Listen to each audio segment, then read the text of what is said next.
آج ہم پڑھتے ہیں سوال نمبر 5۔ سوال نمبر 5 کیا ہے؟ عبادت میں احسان کا کیا مفہوم ہے؟ عبادت میں احسان کا کیا مفہوم ہے؟ آپ نے حدیث جبریل سنی ہوگی کئی دفعہ۔ حدیث جبریل میں جبریل علیہ السلام نے نبی علیہ السلام سے سوال کیا تھا مل احسان، احسان کیا ہے؟ تو یہاں صاحب کتاب نے سوال بنایا ہے کہ عبادت میں احسان کا کیا مفہوم ہے، یعنی احسان کا کیا مطلب ہے؟ تو ہم پڑھتے ہیں اس کا مطلب کیا ہے۔ اس کا مطلب یہ ہے کہ عبادت میں اللہ تعالیٰ کی طرف پورا دھیان رکھنا، پورا عبادت میں اللہ تعالیٰ کی طرف پورا دھیان رکھنا، اس کو کہتے ہیں احسان۔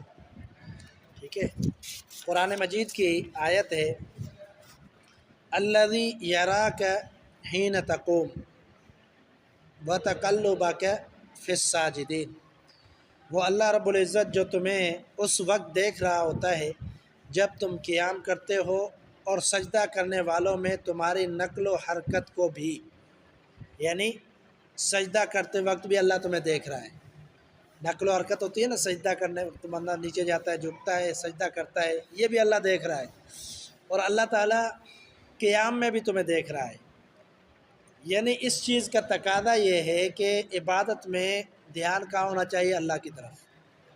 ٹھیک ہے نا، جب اللہ دیکھ رہا ہے نا، اس وقت اللہ دیکھ رہا ہے کہ بندہ عبادت کر رہا ہے، قیام کر رہا ہے۔ اگر آپ قیام میں کھڑے ہیں اور جو قیام کے اندر کیا جاتا ہے سورۃ فاتحہ ہے، دوسری سورت ہے، اسی طرح جو ہے ثنا ہے یا اللہم باعث بینی، یہ پڑھنا ہوتا ہے، یہ ساری چیزیں چھوڑ کے بندہ کچھ اور سوچتا رہے تو پھر عبادت کا وہ فائدہ نہیں ہوتا۔ تو ایسی عبادت کا کوئی فائدہ بھی نہیں ہے کہ آپ عبادت تو اللہ کے لیے کر رہے ہیں لیکن دھیان آپ کا کہیں اور ہے۔ قرآن مجید میں اللہ تعالیٰ نے کیا فرمایا؟ قد افلح المؤمنون، آگے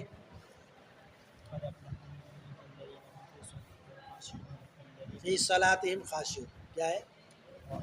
خاشعون کا معنی بھی یہی ہوتا ہے کہ اللہ تعالیٰ کی طرف دھیان کرتے ہوئے خشوع و خضوع کے ساتھ عبادت کرنا۔ خشوع و خضوع کا مطلب یہ ہوتا ہے کہ اس وقت کوئی اور دھیان نہیں ہونا چاہیے۔ اگر آپ نماز میں کھڑے ہیں تو دھیان کس کی طرف ہونا چاہیے؟ اللہ تعالیٰ کی طرف۔ متوجہ کس کی طرف ہو آپ؟ اللہ کی طرف۔ یعنی اس وقت آپ کے ذہن میں صرف دعائیں جو نماز کے اذکار ہیں وہ ہونے چاہیے، اپنی طرف سے کوئی اور سوچ نہیں ہونی چاہیے۔ اگر کوئی اور ہی چیزیں سوچتے رہیں گے تو کیا ہو جائے گا؟ یہ عبادت خشوع و خضوع سے خالی ہو جائے گی اور احسان کا مطلب ثابت نہیں ہوگا۔ تو احسان والی عبادت کیا ہوتی ہے کہ مکمل اللہ کی طرف متوجہ ہونا اور مکمل اللہ تعالیٰ کی طرف دھیان کرنا، اس کو کہتے ہیں احسان۔ ٹھیک ہے، اور جو حدیث جبریل ہے اس کا بھی انہوں نے یہاں پر تذکرہ کر دیا ہے۔ وہ حدیث جبریل کیا ہے؟ احسان کے بارے میں نبی صلی اللہ علیہ وسلم نے فرمایا الاحسان ان تعبد اللہ ہے، احسان یہ کہ آپ اللہ کی عبادت کرو کأنک تراہ،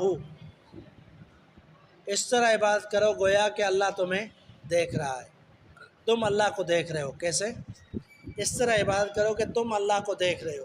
حالانکہ بندہ اللہ کو دیکھ نہیں سکتا، لیکن مقصد یہ ہے کہ یہ سمجھو کہ اللہ تمہارے سامنے، اللہ تمہارے سامنے اور تم اس کو دیکھ رہے ہو، یہ محسوس کرو، یہ ذہن بناؤ۔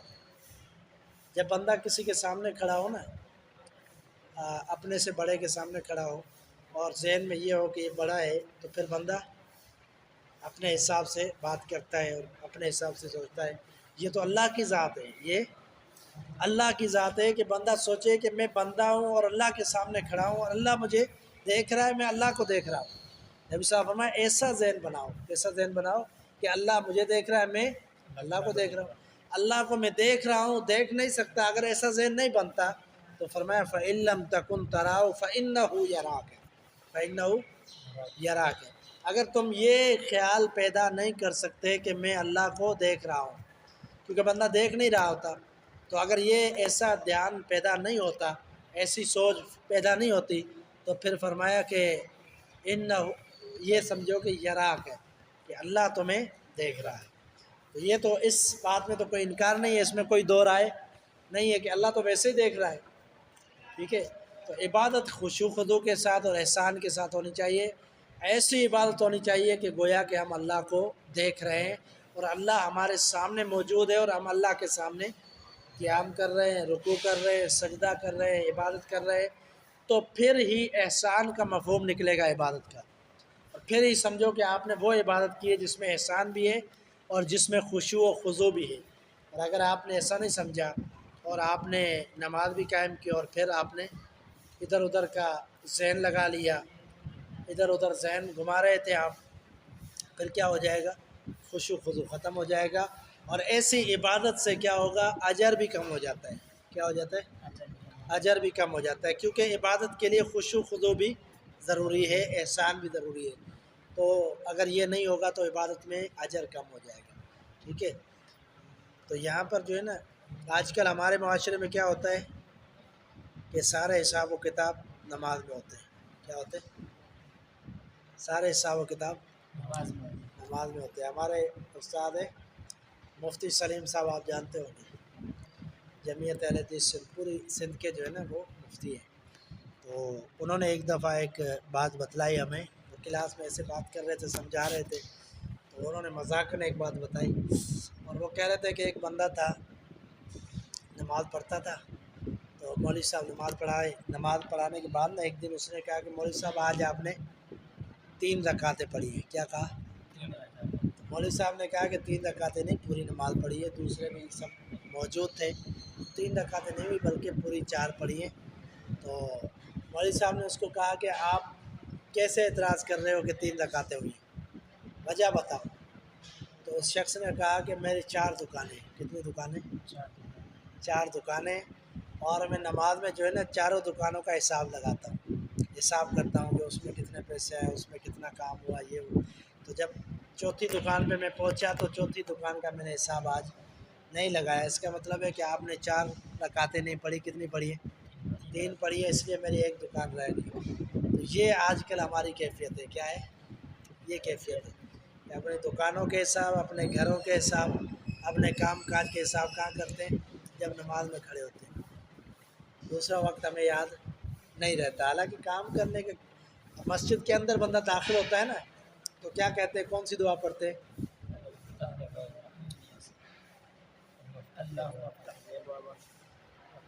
پوری دعا کیا ہے؟ بسم اللہ والصلاۃ والسلام علی رسول اللہ۔ ٹھیک ہے، اللہم افتح علی ابواب رحمتک۔ اچھا، اس سے بھی بڑی دعا ہے یہ، ٹھیک ہے، میں نے ابھی بھی کم پڑھی ہے، یہ بڑی دعا ہے۔ تو اس کے اندر کیا ہے کہ اللہم افتح علی ابواب رحمتک، اے اللہ میرے لیے، ہمارے لیے رحمت کے دروازے کھول دے۔ بندہ آ رہا ہے رحمت حاصل کرنے کے لیے مسجد کے اندر، اگر مسجد میں بیٹھ کر بھی وہ دنیا کا ہی سوچتا رہے، دنیا کی باتیں، اس لیے تو منع ہے نا، مسجد میں بیٹھ کے دنیا کی باتیں اور فضول باتیں نہیں کرنی چاہیے، یہ عبادت کی جگہ ہے۔ یہاں آ کر آپ نے پھر بھی جو ہے وہی ذہن بنانا ہے، وہی باہر کی سوچ رکھنی ہے، تو پھر مسجد میں رحمت حاصل نہیں ہوگی۔ اگر رحمت حاصل کرنا چاہتے ہیں تو مسجد میں آتے ہی کیا کرنا ہے؟ 2 رکعتیں پڑھیں اور عبادت کریں، نماز پڑھیں، ذکر کریں، دعا کریں، اور جو مسجد میں عبادتیں ہوتی ہیں وہ عبادتیں کریں، تو پھر ہی رحمت حاصل ہوگی، اور اگر ایسا نہیں کریں گے تو کبھی رحمت حاصل نہیں ہوگی۔ تو مسجد کا تقدس بھی یہی ہے کہ مسجد میں عبادت کرنی چاہیے، نہ کہ دنیا کی سوچنی چاہیے۔ ہمیشہ جو ہے نا مسجد میں بندہ جو ہے نا دنیا کے کاموں سے دور رہے تو بہتر ہے۔ یہ موبائل کا جو ہے نا فضول استعمال بھی مسجد میں نہیں کرنا چاہیے۔ بہت سارے لوگ کیا کرتے ہیں، مسجد میں بیٹھ کے ٹیک لگا کے فیس بک بھی چلا رہے ہوتے ہیں، اور واٹس ایپ بھی چلا رہے ہوتے ہیں، اور نیٹ بھی چلا رہے ہوتے ہیں، تو یہ مسجد کا تقدس نہیں ہے۔ مسجد کا تقدس کیا ہے؟ اس کا لحاظ کرنا چاہیے، یہ دنیا کے کام دنیا میں کرنے چاہیے، مسجد سے باہر، کیونکہ مسجد تو ایک حد بندی ہے۔ کیا ہے؟ حد بندی ہے۔ آپ دیکھتے ہیں محراب سے لے کر وہاں تک آپ نے کہا یہ مسجد ہے، یہ کیا ہے؟ مسجد ہے۔ یہ سائڈ جو ہے یہ بھی مسجد میں شامل نہیں ہے، وہ سائڈ جو کمرے ہیں یہ بھی مسجد میں شامل نہیں ہے۔ مدرسے کا تقدس بھی ہے، لیکن مدرسے کا اتنا تقدس نہیں ہے جتنا مسجد کا ہے، کیونکہ مسجد تو خاص عبادت کے لیے، مدرسہ کیا ہے؟ وہاں رہائش بھی ہے، وہاں کھانا بھی ہے، سب کچھ ہے، وہ ایک عمارت ہے مدرسے کی، لیکن مسجد کا ایک تقدس ہے، تو وہ اللہ کی جو عبادت ہے اس میں بھی ذہن دنیا کی طرف نہیں جانا چاہیے، بلکہ مسجد میں ہی رہنا چاہیے اور اللہ کی طرف ہونا چاہیے ذہن۔ تو یہاں آج ہم نے کیا پڑھا؟ احسان کے بارے میں۔ احسان کے بارے میں تو مختصراً بات کیا ہے کہ جب بھی عبادت کرے تو کیا ہو، عبادت کے اندر احسان ہو۔ اور احسان کیا ہے؟ احسان یہ ہے کہ ہم اللہ تعالیٰ کو دیکھ رہے ہیں یا تو اللہ ہمیں دیکھ رہا ہے، اللہ ہمیں دیکھ رہا ہے، تو خشوع و خضوع کے ساتھ عبادت کرنی چاہیے۔